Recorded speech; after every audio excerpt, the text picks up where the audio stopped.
નમસ્કાર, આપ જોઈ રહ્યા છો મંતવ્ય ન્યૂઝ સૌરાષ્ટ્ર સુરત સાથે હું છું હિનલ। સમાચારની શરૂઆત કરીશું રાજકોટથી।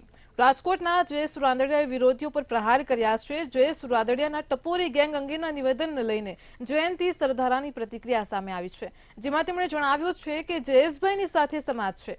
આવા લોકો સામાજિક સંસ્થાના આગેવાન બનીને બેઠેલા છે। આખી દુનિયા જાણી ગઈ છે આ જ ટોળકી સક્રિય છે। તેમજ વધુમાં જણાવ્યું કે જયેશ રાદડિયા સમાજના પ્રતિષ્ઠિત અને સ્થાપિત આગેવાન છે।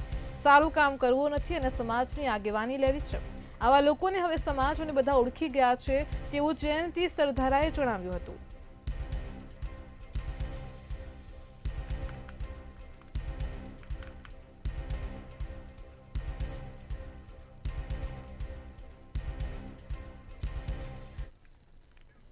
જેતપુરના ધારાસભ્ય જયેશ રાદડિયાએ સારા કામ થતા હોય ત્યાં સમાજના 2% ટપોરી હવનમાં હાડકા નાખવાનું કામ કરે છે તેવું નિવેદન આપી વિરોધીઓ પર નિશાન તાક્યું છે। ત્યારે જયેશ રાદડિયાના નિવેદનને લઈને અલ્પેશ કઠેરિયાની પ્રતિક્રિયા સામે આવી છે। અલ્પેશ કઠેરિયાએ પ્રતિક્રિયામાં જણાવ્યું છે કે જયેશ રાદડિયા સક્ષમ નેતા છે। તેમના પિતા વિઠ્ઠલ રાદડિયાએ સમાજને ઘણું બધું આપ્યું છે। આ સામાજિક તત્વોની શાન વિઠ્ઠલભાઈએ ઠેકાણે લાવી છે। બીજા કોઈની તાકાત નથી કે જયેશભાઈને હેરાન કરી શકે। છતાં પણ કંઈ પણ હશે તો અમે જયેશભાઈની સાથે છીએ। કઈ બાબતે એમણે કીધું છે, કયા ટપોરી છે, કયા વ્યક્તિ છે, કોણ છે, એમની કોઈ સ્પષ્ટતા નથી કરી। પણ આવા કોઈ પણ ટપોરીઓ હોય કે કોઈ પણ વ્યક્તિ હોય, જયેશભાઈ કે રાદડિયા પરિવારની સામે એ વિસ્તાર કે સમગ્ર ગુજરાતમાં કોઈ પણ પ્રકારની પ્રવૃત્તિ સાથે લેવામાં નથી આવતી અને સાથોસાથ આવા ટપોરીઓથી એમને કોઈ ફેર પણ નથી પડતો, કેમ કે આ વિસ્તારમાં એમના પિતાશ્રી આવા કેટલાય ટપોરીને બહુ ભેગા કરી રહ્યા છે। એટલે કોઈ પણ આવા અસામાજિક તત્વો કોઈ પણ પ્રકારનું નિશાન ઊભું કરતું હશે તો એને પણ સબક શીખડાવી અને શાંત કરી દેવામાં આવશે। બોટાદ ગઢડાની નગરપાલિકાની ચૂંટણીને લઈને ભાજપ એક્શન મોડમાં આવી છે। બંને નગરપાલિકાની ચૂંટણીને લઈને ભાજપના નિરીક્ષકો દ્વારા બોટાદના ગુરુકુળ અને ગઢડામાં બીએપીએસ મંદિર ખાતે સેન્સ પ્રક્રિયા યોજાઈ હતી। ભાજપના નિરીક્ષકો પૂર્વ મંત્રી બ્રિજેશ મેરજા, રાજુ શુક્લ, રશ્મિકા બોડિયાએ ચૂંટણી લડવા માટે ઈચ્છુકોને સાંભળ્યા હતા। તો બોટાદ ગઢડા નગરપાલિકાની ચૂંટણીમાં મોટી સંખ્યામાં ભાજપના કાર્યકરોએ દાવેદારી નોંધાવી છે। બોટાદમાં 150 તેમજ ગઢડામાં પણ 150 જેટલા કાર્યકરોએ ઉમેદવારી નોંધાવી છે। કાર્યકરોનો ઉત્સાહ જોતા બોટાદ અને ગઢડા બંને નગરપાલિકાઓ પર ભાજપની સત્તા આવવાનો વિશ્વાસ વ્યક્ત કરાયો છે।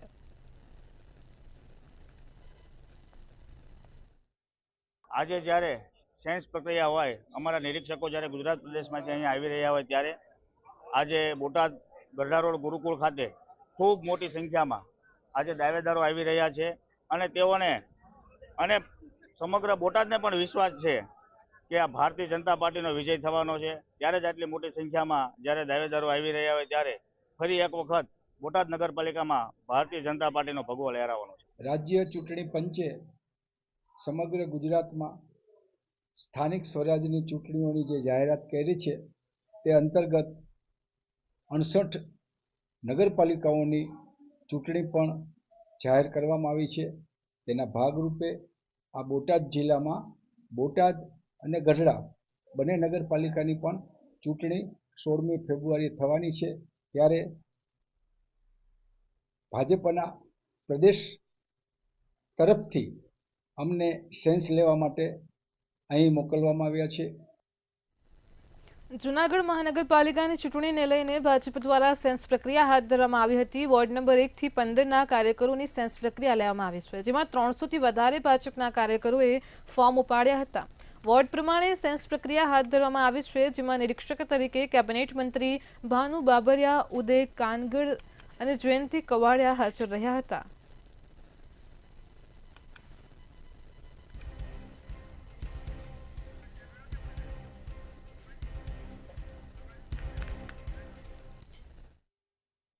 લોકોના મન, કાર્યકર્તાના મન અને જેને ચૂંટણી લડવાની ઈચ્છાઓ હોય એના મન જાણીને અમારી સમક્ષ જે બાબત આવવાની છે એ બાબત અમે પ્રદેશને પહોંચાડવાના છીએ। આ પ્રક્રિયા અમે આજે અહીંયા પૂરી કરી અને કાલે અમે પહોંચાડી દેશું, એમાંથી પ્રદેશ નક્કી કરતું હોય છે। એવી કોઈ પણ બાબત હોય તો એ અમારી પાસે કોઈ પણ બાબત નથી. અમારે તો અમને જે જવાબદારી સોંપી છે એટલી જવાબદારી અમે પૂરી કરશું. બાકીની બાબત છે એ પ્રદેશ પાર્લામેન્ટરી બોર્ડ એ નક્કી કરશે. સુરતમાં એસએમસીના વોર્ડ નંબર 18 માટે પેટા ચૂંટણી યોજવામાં આવશે. ખાલી પડેલી એક બેઠક માટે ચૂંટણી યોજાશે. કોર્પોરેટર ગેમર દેસાઈના નિધન બાદ બેઠક ખાલી પડી હતી. આ સીટ બક્ષીપંચ પુરુષ માટે અનામત રાખવામાં આવશે. આ સાથે જ સુરત શહેર ભાજપ પ્રમુખ નિરંજન ઝાંઝમેરાનું નિવેદન સામે આવ્યું છે. ભાજપ હંમેશા ચૂંટણી માટે તૈયાર હોય છે. કોઈપણ પક્ષ આ બેઠક પર લડશે, પરંતુ જીત ભાજપના ઉમેદવારની જ થશે. નિરીક્ષક અને ગણદેવીના ધારાસભ્ય નરેશ પટેલનું પણ નિવેદન સામે આવ્યું છે. તેમણે જણાવ્યું છે કે નગરને એક સારો ઉમેદવાર મળે તેવા પ્રયત્ન હાથ ધરવામાં આવશે. ગુજરાતની અંદર અનેક અને મહાનગર અને સાથે સાથે આજે સુરત જેવી એક દુઃખદ ઘટનાના કારણે જે એક ખાલી પડેલી એક સીટ અને એ પણ ઓબીસી રિઝર્વ છે અને એના માટેની જે પ્રક્રિયાઓ ચાલવાની છે એમાં નિરીક્ષક તરીકે જ્યારે મારે આવવાનું થયું છે, હવે પછી અમે શરૂઆત કરીશું અને જે કંઈ પ્રદેશની ગાઈડલાઈન છે એ પ્રમાણે એક વ્યવસ્થિત રીતે સારો ઉમેદવાર મળે આ નગરને એ પ્રકારની પ્રક્રિયા અમે પૂરી કરીશું. જે સુરત મહાનગરપાલિકાના વોર્ડ નંબર 18માં એક ખાલી પડેલી સીટની પેટા ચૂંટણી છે. જે સીટ બક્ષીપંચ અનામત પુરુષની સીટ છે એને સાંભળવા માટે પ્રદેશ દ્વારા નિયુક્ત થયેલા 2 પદાધિકારીઓ નિરીક્ષકો આવી રહ્યા છે. એમાં એક છે ગણદેવીના ધારાસભ્ય અને પૂર્વ મંત્રી નરેશભાઈ પટેલ અને બીજા છે ભરૂચના ધારાસભ્ય રમેશભાઈ મિસ્ત્રી. આ બંને મહાનુભાવો આવી રહ્યા છે અને 11 વાગ્યાથી આ જે કોઈ ટિકિટ ઈચ્છુક કાર્યકર્તાઓ છે એમને સાંભળશે અને એમનો રિપોર્ટ પાર્લામેન્ટરી બોર્ડમાં રજૂ કરશે. દ્વારકામાં પાલિકાના શોપિંગ સેન્ટરની દુકાનોની હરાજી પૂર્ણ કરવામાં આવી છે. શોપિંગ સેન્ટરની 12 દુકાનોની જાહેર હરાજી પૂર્ણ થઈ છે. આ સાથે જ આરએમસીના પ્રતિનિધિ, ચીફ ઓફિસર પ્રમુખની ઉપસ્થિતિમાં હરાજી યોજવામાં આવી હતી. તેમજ 12 દુકાનોનું વેચાણ કરાતા પાલિકાને 8 કરોડ 88 લાખની આવક થઈ છે. 106 આસમાઈઓએ દુકાનોની જાહેર હરાજીમાં ભાગ લીધો હતો.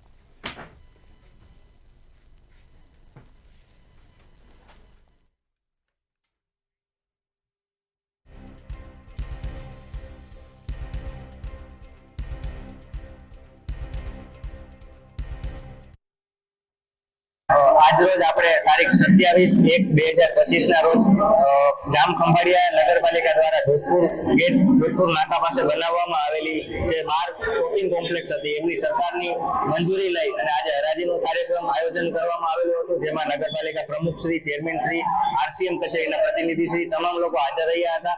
આજે આપણે શાંતિપૂર્ણ 12 વાગ્યે હરાજી ચાલુ કરી અને અત્યારેના ટાઈમે આપણે શાંતિપૂર્ણ હરાજી પૂર્ણ કરેલ છે. આ હરાજીમાં નગરપાલિકાને અંદાજિત 8 કરોડ 88 લાખ જેટલી આવક થઈ છે અને બધા જ ભાગ લેનાર આસામીઓને જે શાંતિપૂર્ણ હરાજી થઈ તેના માટે ખંભાળિયા નગરપાલિકા એમનો બધાનો આભાર માને. ધન્યવાદ. કેશોદમાં પીઆઈનું નામ વટાવીને બિલ્ડર સાથે ઠગાઈ અને વિશ્વાસઘાત થયાનો કિસ્સો સામે આવ્યો છે. કેશોદમાં રહેતા ફરિયાદી બિલ્ડરે રેસિડેન્ટ બિલ્ડિંંગ બનાવવા માટે વ્યાજે રૂપિયા લીધા હતા. બિલ્ડરે વ્યાજની રકમ ચૂકવણી કરી હોવા છતાં પણ નાણાં ધીરધાર કરનાર શખ્સોએ લખાવેલી લીધેલી ફ્લેટ પરત ન કરતા 14 શખ્સો વિરુદ્ધ પોલીસમાં અરજી આપી હતી.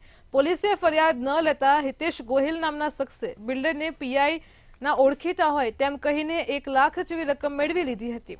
તો ફરિયાદ ન થતા બિલ્ડરે પીઆઈનું નામ વટાવી ખાનાર હિતેશ ગોહિલ વિરુદ્ધ ફરિયાદ નોંધાતા પોલીસે આરોપીને ઝડપી પાડવા ચક્રો ગતિમાન કર્યા છે. તો મેં છેલ્લો ફોન એવો કર્યો કે કાંઈ વાંધો નહીં, કે તમારે હવે કાલે મને સાંજ સુધીમાં પૈસા આપવા પડશે. તો મને એણે એવું કીધું કે તો પૈસા એમ નહીં મળે, તું ઉતાવળ કરીશ તો તારું કામ નહીં થાય, એ પૈસા તને નહીં મળે. તો મેં એવું કીધું કે કાંઈ વાંધો નહીં, કાલ 12 વાગ્યા સુધીમાં પૈસા નહીં આવે, તમે ગોયલ સાહેબ, એબી ગોયલ સાહેબને પૈસા આપ્યા જ છે ₹1 લાખ, હું કાલ 12 વાગે એની પાસે પૈસા માગવા જઈશ. આવો મેં એને છેલ્લો ફોન કર્યો અને એણે મને કીધું હતું તો તું થાય કરી લે. કે જો તમારે આમાં ફરિયાદને પેલી કડક કાર્યવાહી કરવી હોય તો તમારે મને ₹1 લાખ આપવા પડશે અને પોલીસ સ્ટેશનના કેશોદ પીઆઈ AB ગોહિલ ત્યારે ફરજ પર જ હતા. જેઓ મારા મિત્ર છે તેઓએ વિશ્વાસ આપી અને જુદી જુદી તારીખે 35,000 તેમજ 65,000 એમ મળી અને કુલ 1 લાખ રૂપિયા તેઓએ આંગળીયા થ્રુ મોકલાવેલા હતા આ કામના આરોપીને. અને ત્યારબાદ પણ એમનું કામ નહીં થતાં એ બાબતની ફરિયાદ આજરોજ કેશોદ પોલીસ સ્ટેશન ખાતા કેશોદ પોલીસ સ્ટેશનમાં ગુનો દાખલ કરી આગળની તપાસ હાથ ધરી છે. સુરેન્દ્રનગર શહેરમાં પોપટપરા વિસ્તારમાં હોબાળો થયો હતો. હોબાળો થતાં જ સ્થાનિક લોકોએ રોડ રસ્તા બ્લોક કર્યા હતા. લુખ્ખા તત્વોના વધતા આતંકની સામે લોકોએ રોષ પણ વ્યક્ત કર્યો છે. આ સાથે જ લુખ્ખાઓએ વિસ્તારના યુવકોને જાનથી મારી નાખવાની ધમકી આપ્યાનો આક્ષેપ કરવામાં આવ્યો છે. તો રોડ રસ્તા બ્લોક કરાતા જ પોલીસ અધિકારીઓ તાત્કાલિક ધોરણે દોડી આવ્યા હતા. તેમજ અસામાજિક તત્વો સામે કડક કાર્યવાહી કરવા માટે લોકોએ માંગ કરી છે.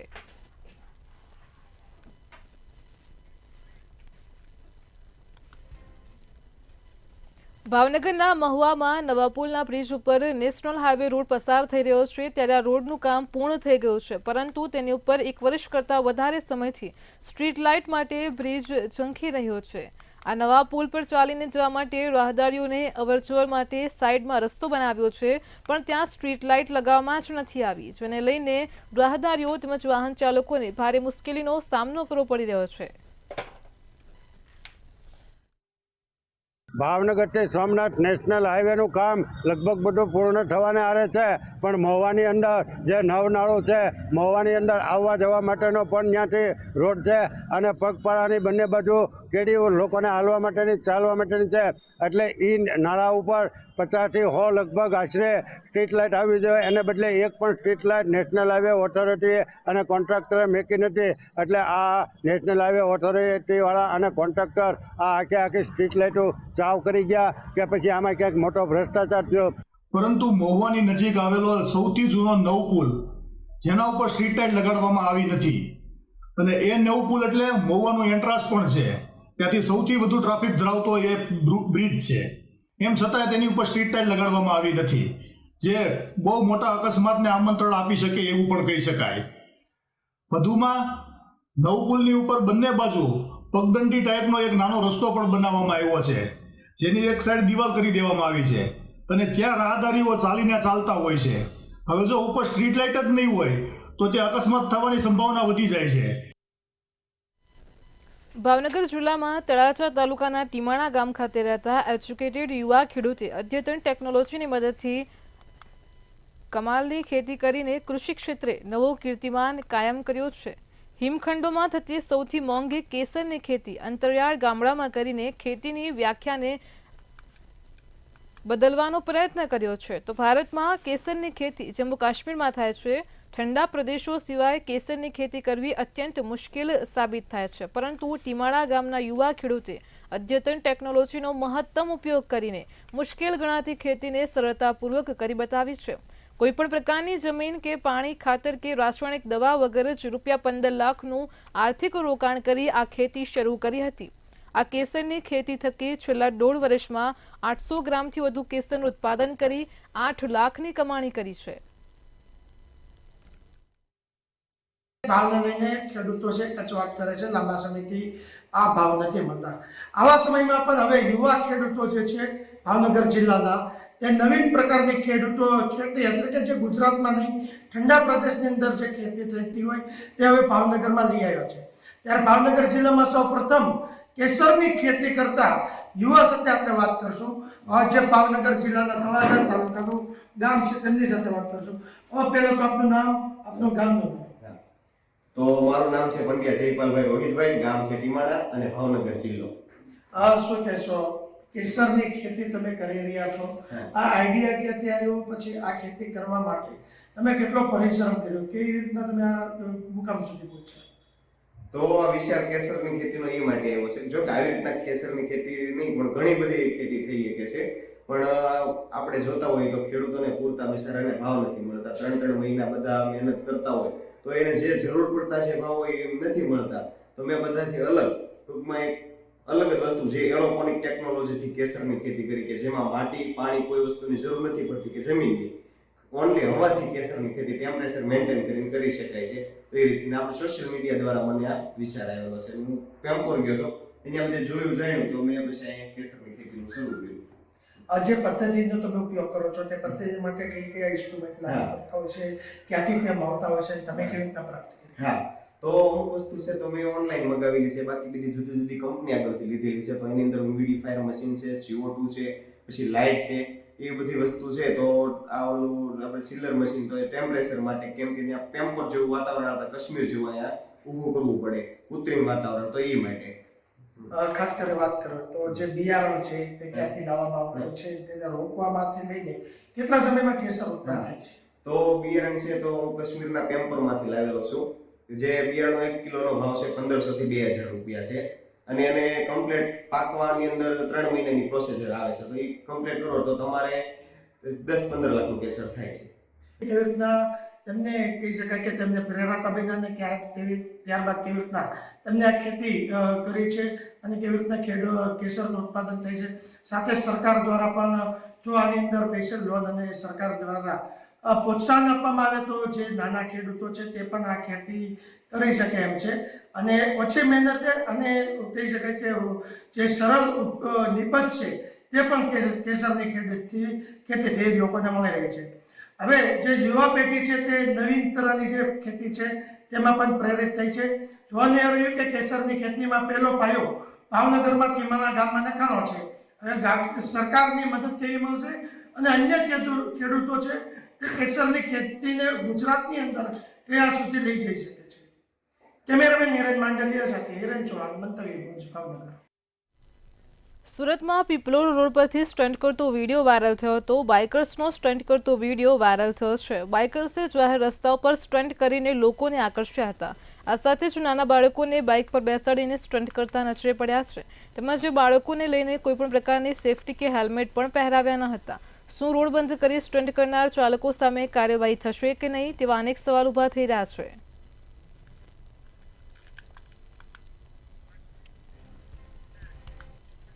સુરતમાં 2500 કરોડના જમીન કૌભાંડનો મામલો સામે આવ્યો હતો. આ મામલે સીઆઈડી ક્રાઇમમાં ગુનો નોંધ્યાને 25 દિવસ વીત્યા છે.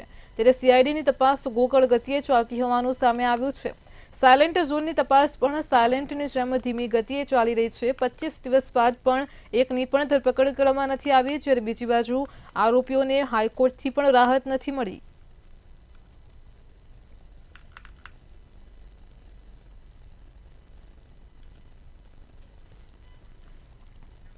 સુરતના રાંદેર ગામે દૂષિત પાણી આવતું હોવાની ફરિયાદ ઉઠી છે. પીવાનું પાણી અને ડ્રેનેજ લાઇન મિક્સ થતાં જ પાણી ગંદુ આવતા લોકો હેરાન પરેશાન થઈ રહ્યા છે. દૂષિત પાણી આવવાના કારણે બાળકો બીમાર થયા હોવાનું પણ સામે આવ્યું છે.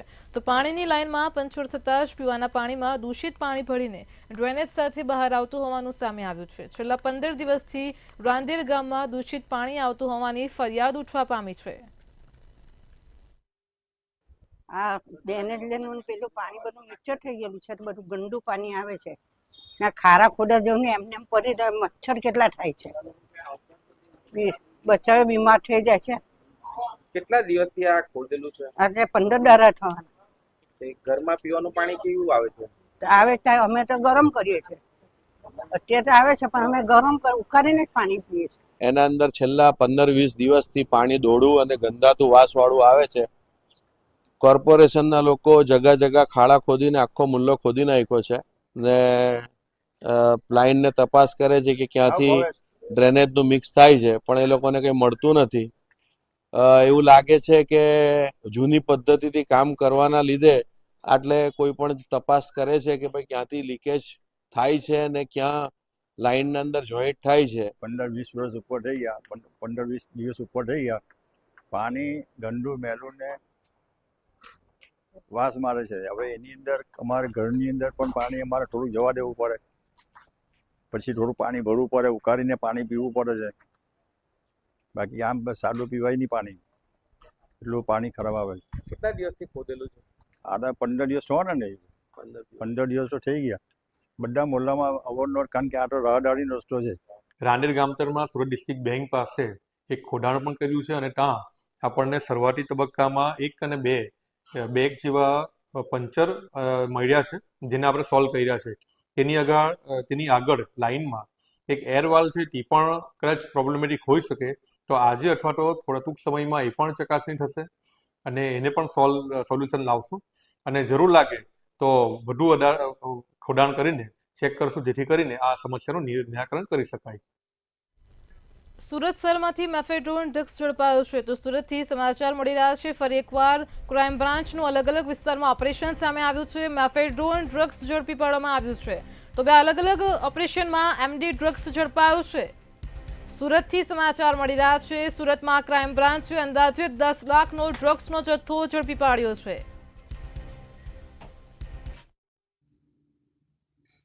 સુરત ક્રાઇમ બ્રાન્ચ દ્વારા સુરત ક્રાઇમના police inspector SN Parmar, PSI Maheda અને PSI કેચ કુવારની ટીમને એક ઇન્ફોર્મેશન મળી હતી કે સુરત રાંદેર રોડ ઉપર રહેતા ફહાદ શેખ અને સાહિલ સૈયદ બંનેનાઓ એમડી ડ્રગ્સ વેચે છે અને એ મુદ્દામાલ સાથે નીકળવાના છે. આ બાતમી આધારે પોલીસ ઇન્સ્પેક્ટર SN પરમાર તથા એમની ટીમ દ્વારા સુરત રાંદેર રોડ ઉપર અમર ચિલ્ડ્રન હોસ્પિટલ પાસે આ બંનેને એક બાઇક ઉપરથી બગમેન બાઇક ઉપરથી પકડવામાં આવ્યા અને આ બાઇક ઉપરથી પકડવામાં આવ્યા અને એમની અંગ ઝડપી કરતા એમાંથી 53 ગ્રામ જેટલું એમડી ડ્રગ્સ મળી આવ્યું હતું, જેની કિંમત 5,38,000 જેટલી થાય છે.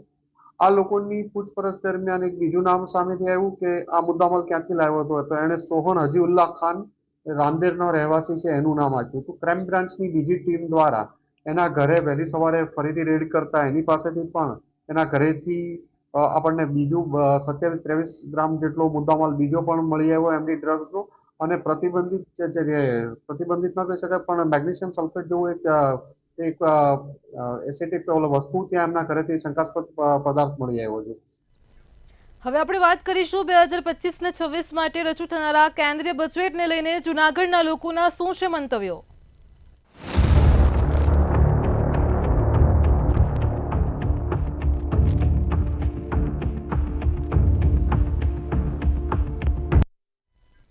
નાણાકીય વર્ષ 2025-26 માટે કેન્દ્રીય બજેટ રજૂ થવા જઈ રહ્યું છે. 1 ફેબ્રુઆરીના રોજ કેન્દ્રીય નાણામંત્રી નિર્મલા સીતારમણ દ્વારા સંસદમાં બજેટ રજૂ કરવામાં આવશે. સામાન્ય લોકોથી લઈને ખેડૂતો, ઉદ્યોગપતિઓ સુધી તમામને આ બજેટથી ઘણી આશાઓ છે. નાણામંત્રી નિર્મલા સીતારમણ મોંઘવારી, રાજકોષીય એકત્રીકરણ અને રોજગાર જેવી સમસ્યાઓનો સામનો કરવા માટે બજેટમાં આર્થિક વિકાસ, સ્થાનિક ઉત્પાદન અને ઉપભોક્તા રાહતને મહત્વ આપે તેવી પણ અપેક્ષા છે. ત્યારે બજેટને લઈને જૂનાગઢના ખેડૂતોના શું મંતવ્યો છે, આવો જાણીએ. 2025નું આગામી બજેટ 1 ફેબ્રુઆરીએ થશે ને જેને લઈને આજે આપણે જૂનાગઢના ખેડૂતો સાથે ચર્ચા કરશું કે આ બજેટની અંદર ખેડૂતો માટે કઈ રીતની જોગવાઈઓ હોવી જોઈએ. આપણે સીધા જૂનાગઢના જે ખેડૂતો છે, આપણી સાથે એક ખેડૂત છે, આપણે તેમની સાથે વાત કરશું. ખેડૂત અગ્રણી પણ છે. અમિતભાઈ, ખાસ કરીને બજેટ 1 ફેબ્રુઆરી 2025નું થવાનું છે, શું કહેશો, કેવી જોગવાઈઓ હોવી જોઈએ અને બજેટ કેવું ખેડૂતો માટે હોવું જોઈએ? હું અમિત પટેલ એક ખેડૂત પુત્ર છું. ખેડૂતોમાં સ્પષ્ટપણે કહું છું કે કેન્દ્રમાં જ્યારથી 10 વર્ષથી ભારતીય જનતા પાર્ટીની સરકાર આવી છે, ખેડૂતો પાયમાલ થઈ રહ્યા છે. ખેડૂતો માટેથી અલગથી બજેટ આપવું જોઈએ. ખેડૂતોને જે પાક વીમો આપવામાં આવે, ખેડૂતોને પારાવાર નુકસાની થઈ છે, એના માટેથી જે અલગથી વ્યવસ્થા હોવી જોઈએ એ વ્યવસ્થા કેન્દ્ર સરકારે કરવી જોઈએ. કેન્દ્રમાં ફક્ત ને ફક્ત આ દેશમાં સૌથી મોટો જો કોઈ વ્યક્તિઓ હોય અને સૌથી મોટો સમુદાય હોય તો એ ખેડૂતો છે. 18 વર્ષના ખેડૂતો જ્યારે આ દેશની ધરોહર હોય ત્યારે ખેડૂત માટેનું અલગ બજેટ જ્યારે કેન્દ્ર સરકાર દ્વારા આપવામાં આવે, પારાવાર નુકસાની થાય ત્યારે અલગથી અમને તાત્કાલિક સહાય ચૂકવવામાં આવે ત્યારે હું 100% માનીશ કે તો ખેડૂતોની સરકાર ગણાય. ગુજરાતમાં અને આ દેશમાં જ્યારે મનમોહન સિંહની સરકાર હતી ત્યારે તમામ ખેડૂતોના દેવા માફ કરવામાં આવ્યા. 76,000 કરોડ રૂપિયાનું પેકેજ આપી અને એમણે જે દેવું માફ કર્યું હતું ત્યારે ખેડૂત કંઈક સદ્ધર થયો હતો. આજે આ 100% પહેલી તારીખે છે અને ત્યારે અમે લોકો ગીર વિસ્તારમાં પણ રહીએ છીએ. જુનાગઢ એક ગીર અને સાવજોની ભૂમિ કહેવાય. ઇકો સેન્સિટિવનો મુદ્દો ખૂબ મોટો મુદ્દો છે અને ઇકો સેન્સિટિવના નામે અહીંના ખેડૂતોને તો કહેવાય ને ભસ્મીભૂત કરવા માટેનું આયોજન જે કેન્દ્ર સરકારે કર્યું છે. તો આ બજેટમાં 100% ઇકો સેન્સિટિવ ઝોનનો મુદ્દો લઈ અને એમને હટાવવાનું કામ અને ખેડૂતોને બચાવવાનું કામ કરવું પડશે. 2,000 રૂપિયા દીધે ખેડૂતોનું ગુજરાન નહીં ચાલે. ખેડૂતોને ખાતરના પ્રશ્ન એવડા છે, યુરિયા હોય, DAP હોય, અત્યારે મળતું નથી. ત્યારે હું 100% કહીશ કે ખેડૂતો માટેથી બજેટમાં જોગવાઈ કરવી જોઈએ. આપણી સાથે અન્ય ખેડૂતો છે, આપણે તેમની સાથે પણ વાતચીત કરવાનો પ્રયત્ન કરીશું. ખાસ કરીને શું કહેશો ખાતરના ભાવોને લઈને? દિવસે ને દિવસે ખાતરની અછત, ખાતરના ભાવો શું કહેશો, કેવું બજેટમાં આ જોગવાઈ હોવી જોઈએ? હું વિનુભાઈ સિંગલ, મારું ગામ ચાપુર છે, ખેડૂત પુત્ર છું. ખાસ તો એ કહેવાનું, આ સરકારે જે યુરિયા ખાતરની રવિ પાકમાં જે અછત હતી એમાં અમે ખૂબ જ હેરાન પરેશાન થયા હતા. અને પ્લસમાં એક નેનોનું પેકેજ આપવામાં આવે છે, જે પણ અમારે કોઈ ઉપયોગી નથી છતાં પણ અમને આપવામાં આવે છે બળજબરીપૂર્વક. અને ખાતરના ભાવ દિવસે ને દિવસે આસમાને ચડતા જાય છે. તો આવનારા 2025ના બજેટમાં ખેડૂતો વિશે થોડું આ સરકાર વિચારે તો સારી વાત છે. સરકારશ્રીને અમારી એવી નમ્ર અપીલ છે કે ખાતર વિશે જરા જાગૃતતા દાખવે. અને બીજી વાત રહી એ એક દિવસમાં ગુજરાતમાં 4 જગ્યાએ અમારા ખેડૂતો આપઘાત કરી અને જીવન ટૂંકાવે છે. તો એ પણ કપરો સમય છે અમારા ખેડૂતો માટે. આ સરકાર વિચારે. આપણી સાથે અન્ય એક ખેડૂત છે, આપણે તેમની સાથે વાત કરશું. શું કહેશો, ખેડૂતો માટે વીજળીનો પ્રશ્ન પણ હોય છે, તેના ભાવો પણ આસમાન હોય છે, અને ખેડૂતોને લઈને આ બજેટની અંદર વીજળીને લઈને કેવું થવું જોઈએ? હું કેતનભાઈ ડાંગર, એક ખેડૂત પુત્ર છું. આ સરકારે ખેડૂતને વીજળી માટે આવનારા બજેટમાં સ્પેશિયલ પેકેજ આપી અને વીજળીના જે જૂના કોંગ્રેસની સરકારમાં વાર્ષિક બિલ હતું, આજે માસિક બિલ છે એ બંધ કરવું જોઈએ. બરોબર, અમારી જે કોંગ્રેસની સરકાર હતી ત્યારે આખા વર્ષનું ઉઠાવાળા બિલ આવતા. હવે માસિક બિલ છે અને એના ભાવમાં ઘટાડો કરવો જોઈએ.